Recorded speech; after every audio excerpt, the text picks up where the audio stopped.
Hey guys, what's up? It's Abel. Hope everybody's doing well. I'm here back. A couple weeks left in the school year, trying to finish strong here.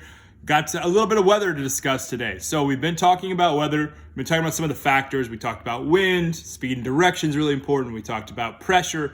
High pressure equals good weather, clear weather. Low pressure equals cloudy weather. The stronger the low pressure, the more likelihood of rain. Humidity, remember, is how much moisture there is in the air. So the more moisture there is in the air, the better chance there is to rain. The less moisture in the air, the better chance there is to have no rain. We talked a little bit about precipitation. That can be any kind of rain, snow, sleet, hail, freezing rain, all of those. We'll probably see some of those this week with rain, probably some thunderstorms this week because we have a low pressure coming in. All kinds of different stuff we've discussed. One thing I want you guys to do for this week is I want you guys to actually start to predict and measure the weather. So how this is going to work is we have this site here. This is the National Weather Service site. We've done this many times at school. I will include this link into the Google Classroom and onto the email that I send you guys. So this is basically the forecast for the week. This is where I want you to start, okay? Now, here's the thing I want you guys to do over the next 5 days. So starting today all the way through Friday, I want you to start recording the weather every day. Okay, so I included a document on Classroom, or I will include a document on Classroom. That is your weather journaling document. So here's the website for the National Weather Service. Here are the directions. I want you to do this between a certain time, between 8 and 9 o'clock in the morning, 11 and 12 o'clock in the afternoon, or morning and then afternoon, and then 6 to 7 o'clock in the evening. Now, a couple things that are important here.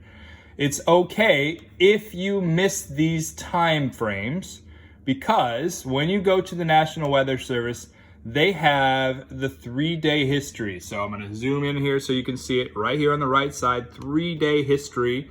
We're going to click on that, and it's going to bring up the all the conditions, all the weather factors for the last 3 days. If you notice, here's the date. So this is 5/11. So this is all today.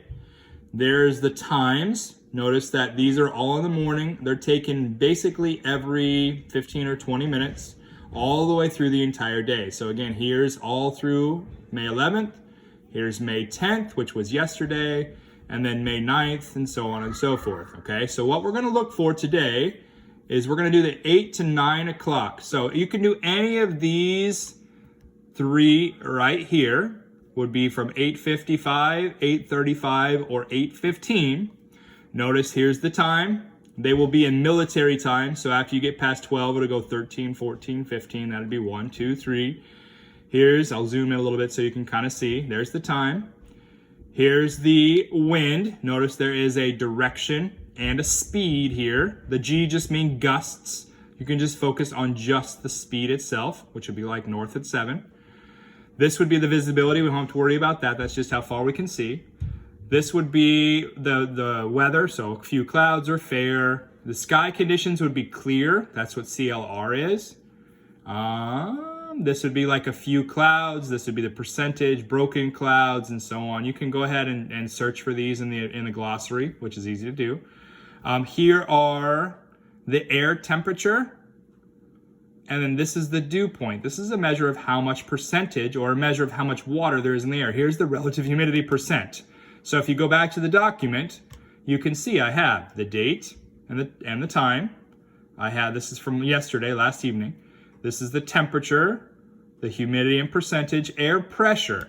You're looking for trends here. So here's the air pressure. Notice it's staying about the same. So if you look at those numbers, they're not moving a whole bunch. If they start radically going up or down, that means that we're going to have a change in the weather. Now, a few days ago, we had some rain, right? And if you notice that those numbers are lower here. So that's where you're going to start kind of predict weather. You're going to use all of these different numbers. And if you notice on the journaling, you have 3 times today. So this would be this morning. This would be at 11 to 12, and this would be the evening one.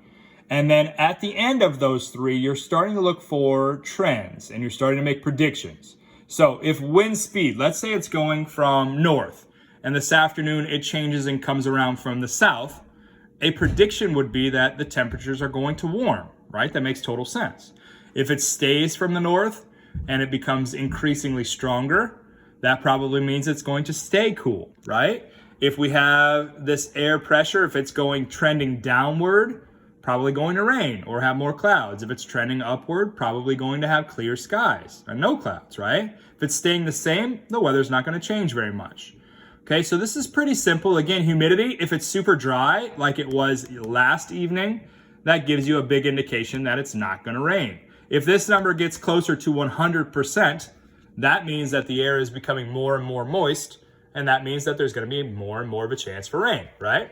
So keep all these factors in mind. This is due Friday at 5 o'clock. So if you notice, Friday I only have 2 different observations, the morning and the noon one.